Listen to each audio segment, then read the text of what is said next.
ഉദ്ഘാടനം തടയാനാണ് ഉദ്ദേശമെങ്കിൽ ഇവർക്ക് മുന്നിൽ വെച്ച് ബലം പ്രയോഗിക്കേണ്ടി വരും. എന്താ പ്രശ്നം? ഉണ്ണി, ഈ ഉദ്ഘാടനം മുടക്കരുത്. ഞാനല്ലല്ലോ മുടക്കുന്നത്, കോടതിയല്ലേ. Court order. എന്താ പ്രശ്നം? Excuse me. ഇനി ഒരു ഉത്തരവ് ഉണ്ടാവുന്നവരെ കമ്പനിയുടെ ഉദ്ഘാടനവും പ്രവർത്തനവും നിരോധിച്ചുകൊണ്ടുള്ള ഹൈക്കോടതിയുടെ സ്റ്റേ ഓർഡർ. മന്ത്രിക്ക് മേൽ പരുന്തും പറക്കില്ലെന്ന് സാർ കരുതിയെങ്കിൽ തെറ്റി. ലെജിസ്ലേറ്റീവിനേക്കാൾ പവർ ജുഡീഷ്യറിക്കാ. എക്സിക്യൂട്ടീവ് മജിസ്ട്രേറ്റിന്റെ അധികാരമുള്ള ഈ ജില്ലാ കളക്ടർ ഇടയ്ക്ക് ഇതൊക്കെ ഒന്ന് പറഞ്ഞ് മനസ്സിലാക്കി കൊടുക്കണം. പിന്നെ കുറച്ചു പേർക്ക് തൊഴിൽ കൊടുക്കുന്ന ഏത് സംരംഭങ്ങൾക്കും ഞങ്ങൾ എതിരല്ല. പക്ഷെ അതിവിടുത്തെ മണ്ണും ജലവും എന്തിനെ ശ്വസിക്കുന്ന വായു പോലും മലിനപ്പെടുത്തിക്കൊണ്ട് ഒരു ബഹുരാഷ്ട്ര കുത്തയ്ക്കും തീരെഴുതി കൊടുക്കാൻ ഞങ്ങൾ അനുവദിക്കില്ല. കുടിവെള്ളം ജനങ്ങളുടെ അവകാശമാണ്, അത് പെപ്കോ കോളയുടെ ഔദാര്യമല്ല.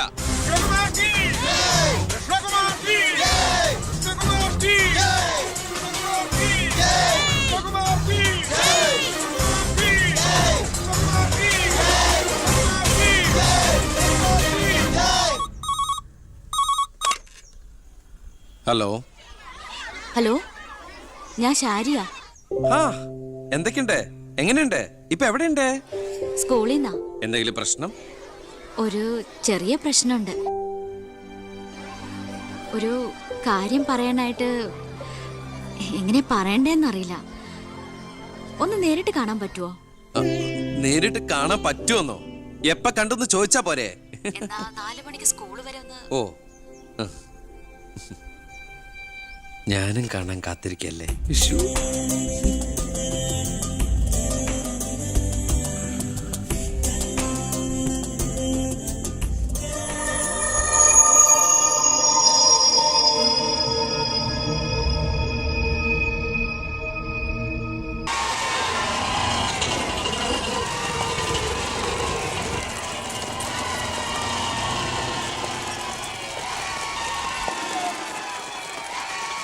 നീ പോക്കോ. ഓ,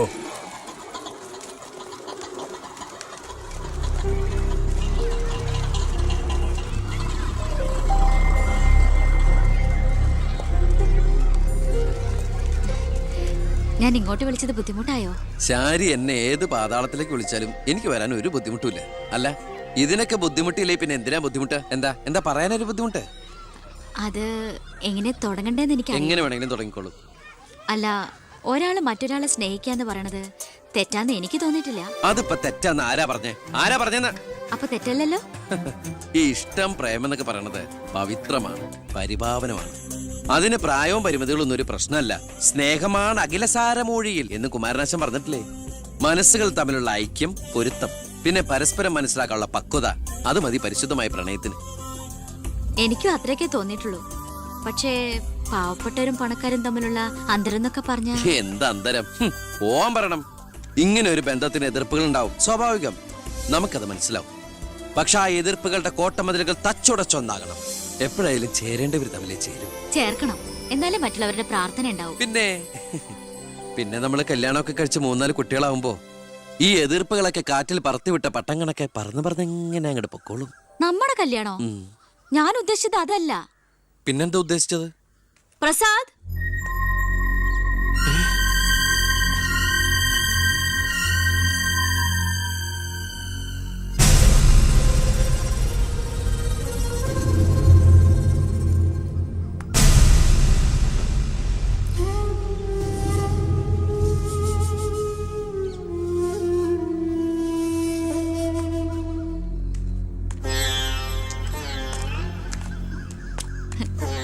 ഇത് പ്രസാദ്, ഈ സ്കൂളിലെ മാഷാ. ഹലോ. ഇവക്ക് ഭയങ്കര പേടിയായിരുന്നു. ഏട്ടന്റെ നല്ല മനസ്സാണ്, പറഞ്ഞാ മനസ്സിലാവുന്നൊക്കെ ഞാനാ പറഞ്ഞത്. ഇപ്പൊ സന്തോഷായില്ലേ? മീനൂട്ടി, എന്താ ഇത്? എന്നാലും നീ സുഹൃത്തുക്കളായിരുന്നു, പിന്നീട് അടുത്തുപോയി. പിരിയാൻ പറ്റണില്ല. ഒരുപക്ഷെ ഏട്ടൻ അറിഞ്ഞിട്ടുണ്ടാവില്ല വീട്ടിൽ എനിക്കൊരു കല്യാണാലോചന നടക്കുന്ന കാര്യം. ഏതാണ്ട് ഉറപ്പിച്ച പോലെ അച്ഛൻ IAS IPS വീട്ടിൽ നിറയ്ക്കാനുള്ള ശ്രമത്തില. പക്ഷെ എന്റെ ഇഷ്ടം അറിയാൻ ആർക്കും താല്പര്യമില്ല. ചോദിച്ചിട്ടില്ല ഒരു വാക്ക് പോലും ആരും. എനിക്കിപ്പോ പറയാൻ ഏട്ടൻ മാത്രമേ ഉള്ളൂ.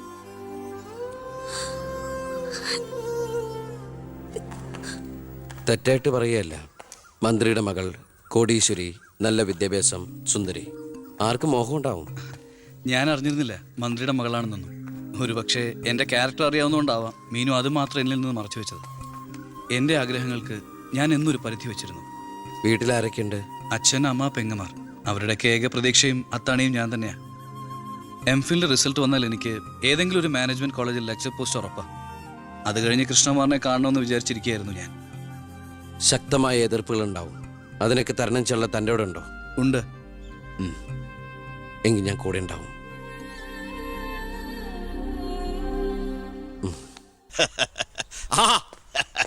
ദേ വരുന്ന എന്റെ ഒരേ ഒരു സൽപുത്രൻ. നാട് ഭരിക്കുന്ന മന്ത്രിയൊക്കെ നാട് ഭരിച്ചാലല്ലേ തിരക്കറിയാൻ പറ്റും. അല്ല, ഞാൻ മോനെയാണ് ഉദ്ദേശിച്ചത്. നേരെ അടുക്കളയോട്ട് പോവാന്നോ? ഇവിടെ നടക്കുന്ന ചടങ്ങ് എന്താണെന്ന് മനസ്സിലായോ? മീനൂട്ടിയുടെ കല്യാണം ഉറപ്പിക്കുക. ഓ, അത് ശരി.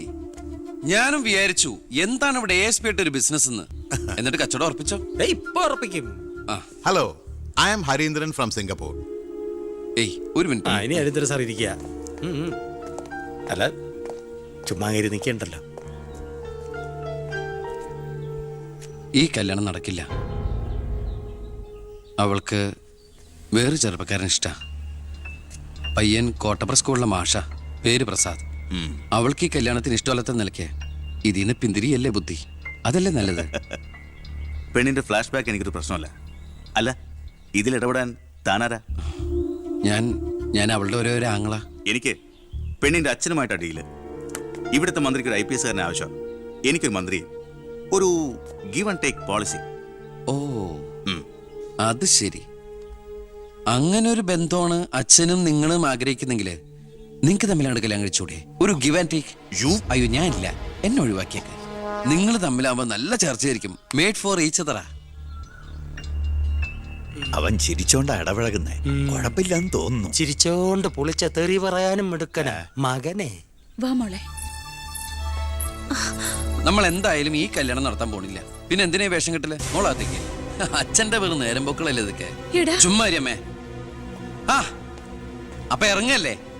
അവിടെ ASP മോൻ പോവാൻ ധൃതി കാണിക്കണോ? ചെല്ല്. നീ ഞങ്ങളെ അവമാനിക്കാൻ മനഃപൂർവ്വം കച്ചകെട്ടി ഇറങ്ങിയിരിക്കണോ? അങ്ങനെയാണെങ്കിൽ അങ്ങനെ. അച്ഛനെന്ത് IAS IPS ഒക്കെ കാണുമ്പോ ഇത്ര ആക്രാന്തം? വിദ്യാഭ്യാസ മന്ത്രി ആയതുകൊണ്ടാണോ വിദ്യാഭ്യാസം കുറവായതുകൊണ്ടാണോ?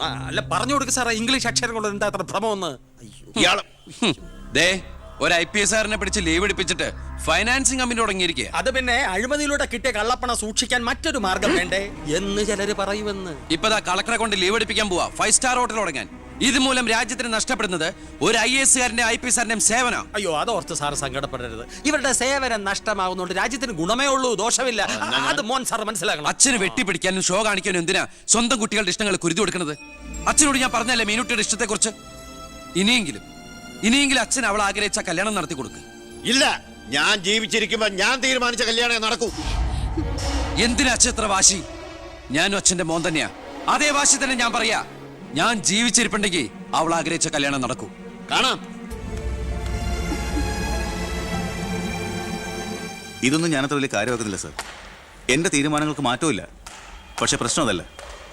പെണ്ണിന്റെ സ്നേഹബന്ധത്തിന് സ്ട്രോങ് ആയി സപ്പോർട്ട് ചെയ്യുന്ന ഒരാള് കുടുംബത്തിൽ തന്നെ ഉള്ളപ്പോ അവനെ വീട്ടിൽ നിന്ന് അടിച്ച് പുറത്താക്കി പടിയടച്ച് പിണ്ണം വെച്ചാൽ പത്രക്കാർ വേറെ കഥകൾ ഉണ്ടാക്കും. ഇത് കൊല്ലാനും വയ്യ വളർത്താനും വയ്യ എന്ന് പറഞ്ഞ അവസ്ഥയിലപ്പോ അച്ഛൻ ടെൻഷൻ അടിച്ച് വെറുതെ BP കൂട്ടല്ലേ. സർ, എനിക്കൊരു കോൺഫിഡൻസ് ഉണ്ട്. ഞാൻ ഇറങ്ങുന്നു. സർ, ഒരു മിനിറ്റ്. ഇനി എന്താ ചെയ്യേണ്ടതെന്ന് ഞാൻ പറയാതെ സാറിന് അറിയാലോ. അച്ഛൻ്റെ മൊബൈൽ ഒന്ന് തന്നെ.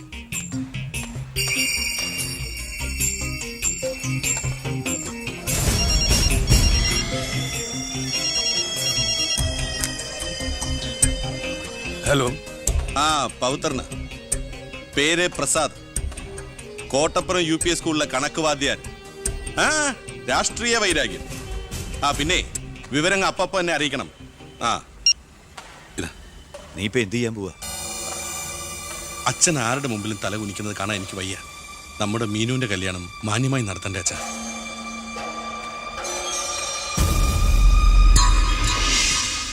ഇപ്പൊ പോയിക്കോ. നമുക്ക് വൈകുന്നേരം അമ്പലത്തിൽ വെച്ച് കാണാം. അമ്പലത്തിൽ വരുമ്പോ പറയും ലൈബ്രറിയിൽ വെച്ച് കാണാന്ന്. ലൈബ്രറിയിൽ വരുമ്പോ പറയും പ്ലീസ്, ഇത് സ്കൂളാണ്. ആണോ? ഞാൻ വിചാരിച്ചു മാർക്കറ്റാണെന്ന്. ദേ, ഞാനൊരു കാര്യം പറയാം. എന്റെ കല്യാണം ഉറപ്പിച്ചല്ലേ ഉള്ളൂ, കഴിഞ്ഞിട്ടില്ലല്ലോ. അന്ന് കളിയാക്കി വിളിച്ച ഇനി ഇങ്ങനെ ഒഴിപ്പാൻ തന്നെയാണ് പ്ലാനെങ്കിൽ ഞാൻ അയാളെ കെട്ടി അങ്ങ് പോവും. ഓ, ആയിക്കോട്ടെ. എന്നിട്ടേ ഞങ്ങൾക്കുണ്ടാവുന്ന കുട്ടിയെ ഞാൻ ഇവിടെ തന്നെ പഠിപ്പിക്കും. എന്നിട്ട് കൊച്ചിനെ നോക്കി പറഞ്ഞാൽ മതി, എനിക്ക് പിറക്കാതെ പോയ മകനാണല്ലോ നീ എന്ന്. കേട്ടോ?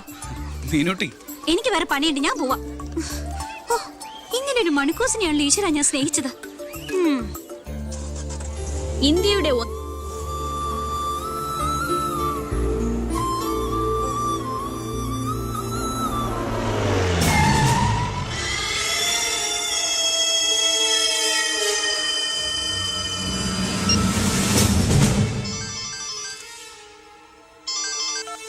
ഹലോ. ആ ഉണ്ട്, കൊടുക്കാം. പവിത്ര എന്തോ? നിനക്കാ. ഹലോ, പവിത്ര സാറല്ലേ? ഞങ്ങൾ സ്കൂളിലെത്തി. ആ ഇനി ഈ നമ്പറിലേക്ക് വിളിക്കണ്ട.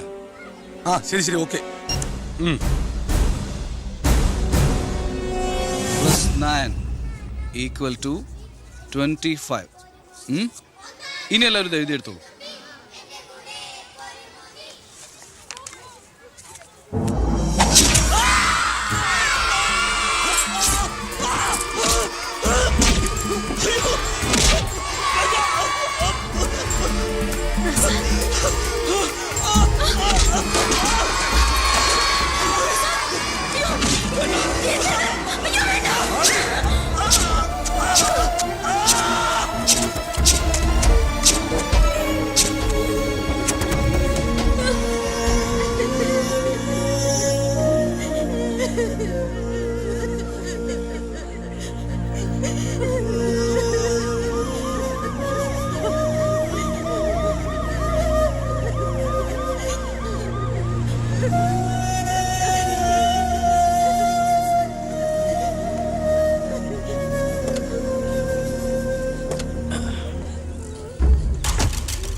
എന്താടോ ചത്തവന്റെ പേര്? പ്രസാദ്. അച്ഛന്റെ പേര് നാരായണൻ.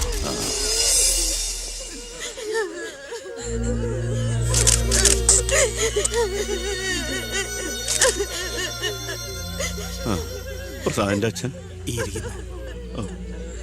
ഞാനാണ് കേട്ടാ. പ്രസാദ് എപ്പോഴും പറയുമായിരുന്നു അച്ഛനെ കുറിച്ച്.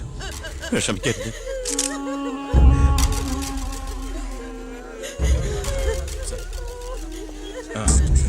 എക്സ്ക്യൂസ് മീ സാർ, പ്രസാദിന്റെ കൊലപാതകത്തെ കുറിച്ച് എന്തെങ്കിലും?